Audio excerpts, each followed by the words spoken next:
As the college football regular season is approaching the finish line, many teams are in the playoffs and in the playoff hunt.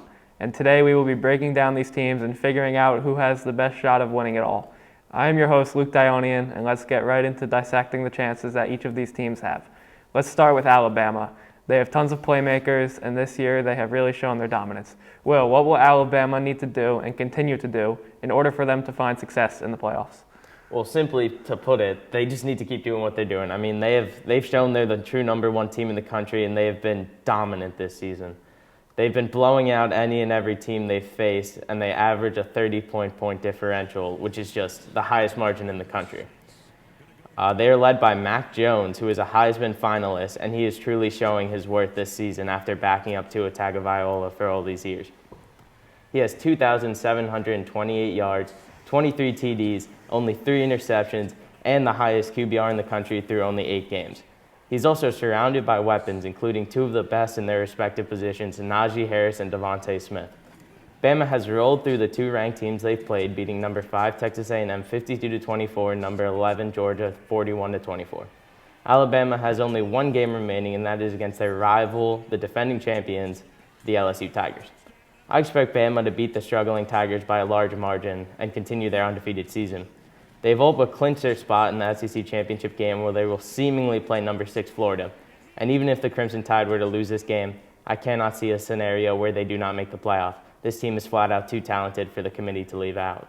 That's right, Will. Alabama certainly has been completely dominant this year, and it shows since they are time and time again the school that produces many NFL draft prospects year after year. Now we move on to Dante, who will talk about Ohio State. And as an Ohio State fan, Dante, I'm sure that you're quite pleased with the success that they're having this season. I'm sure you enjoy watching a great college team since you're a Jets fan, which I'm so sorry about. Anyways, Ohio has been on a roll, and how do you think that they can continue to dominate as the playoffs are approaching? Well, the Ohio State Buckeyes are currently sitting at 4-0 and expected to beat unranked Michigan State and rival Michigan and win the Big Ten championship. This season, they've soundly defeated unranked opponents in the Big Ten and have beaten them, then ranked 9 seed Indiana 42-35. Projected top 3 pick, dual threat quarterback Justin Fields has been going off with 13 touchdowns and only 3 interceptions and a QBR of 79.6. Fields' ability to break tackles and create plays with not only his arm but his legs is insane. Fields has 135 rushing yards, and that's the second highest QBR in all of college football. I'm sure that Georgia is regretting starting Jake Fromm over Fields 2 seasons ago, leading to his transfer to Ohio. Wide receivers Chris Olave and Garrett Wilson have proven themselves to be elite, as they are both averaging a touchdown per game. Wilson with 513 yards, averaging 16.5 yards per play. Olave with 389 yards, averaging 15 yards per play.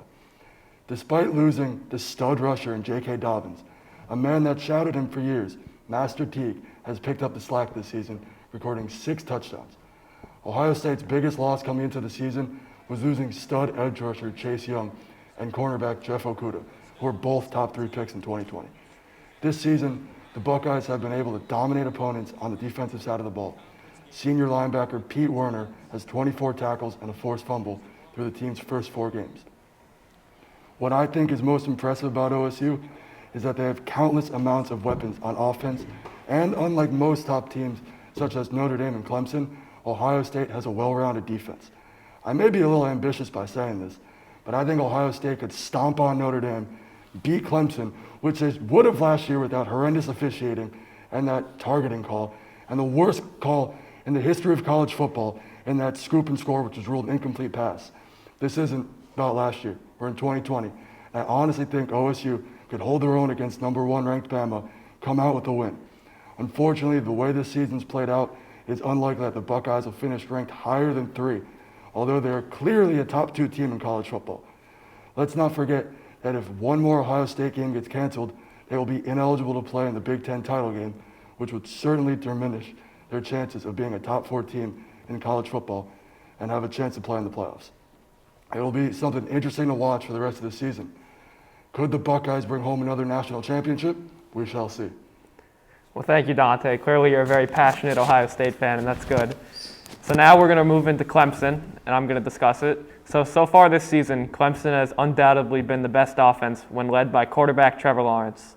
The Tigers are tied with Alabama in all-time college football championship appearances, winning 2 in the last 4 years. Coming into the year, fans had high monumental expectations, and Clemson is not disappointed. However, critics cite that their loss to number 2 ranked Notre Dame, as the Irish exploited the weak Clemson defense, was a bad one for them. And although they struggled on the defensive side of the ball, the turning point of that game was Trevor Lawrence's absence, which allowed Notre Dame to grind Clemson's great offense to a halt.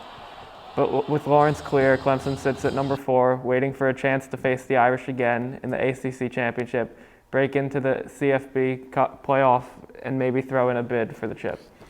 Now we're going to talk about Notre Dame, and Liam's here to discuss that. Notre Dame are undefeated so far and expected to play Clemson again in the ACC Championship game.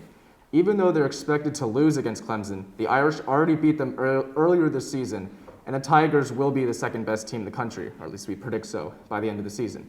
I don't see Texas A&M or Florida beating Alabama in the SEC Championship game, and Cincinnati has played nobody this year. The only way I see the Irish getting out is if they lose one of the last 2 regular season games or getting blown out by Clemson. Quarterback Ian Book has been fantastic this season, and running back Kieran Williams has been very good as well. However, the key to Notre Dame's success is the defense, as they have proved to be one of the best in the country by only giving up an average of 16 points per game. I believe that the Irish will hang on to the final playoff spot, only to get embarrassed by Alabama again. I can already feel the PTSD from the 2012 National Championship game. All right, guys, now the moment of truth. Who you got winning it all? I got Alabama. Honestly, I think at least for Notre Dame, I believe that Notre Dame will play Alabama in one of the playoff games, and again, Notre Dame will get embarrassed because that's what Brian Kelly does. That's his legacy. Always get embarrassed at when it counts. And I think it's going to be Clemson and Alabama, and I do believe that Alabama will win the national championship. All right, now, Mr. Ohio State, I wonder who you have winning. I got the Ohio State Buckeyes winning it all. They're going to beat Bama, and I think they're going to play Clemson in the finals. Ohio State, OH, baby. All right, Will, who you got? Oh, I got number 1 Bama, staying number 1. They're just too talented on both sides of the ball. I cannot see them losing to anyone this year, even contrary to what my co-host Dante says. And as for me, I'm staying true to my Tigers. Trevor's going to take us to the promised land, and it's going to be great. And now, signing off, I'm Luke, along with Dante, Liam, and Will, and thank you. Go Irish! There we go.